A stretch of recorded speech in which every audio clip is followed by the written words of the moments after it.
Hey everyone, welcome back to my YouTube channel. Today I'm going to show you a super simple and delicious beetroot recipe that only uses vinegar, sugar and of course beetroot.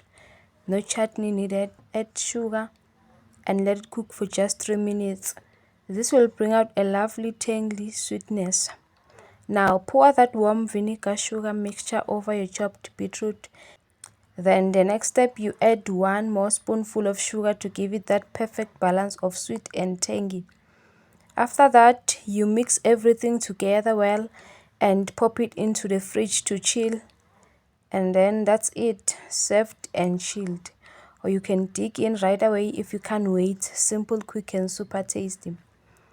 Thank you for watching, guys. If you enjoyed this recipe, please don't forget to hit that subscribe button and give this video a thumbs up. See you next time.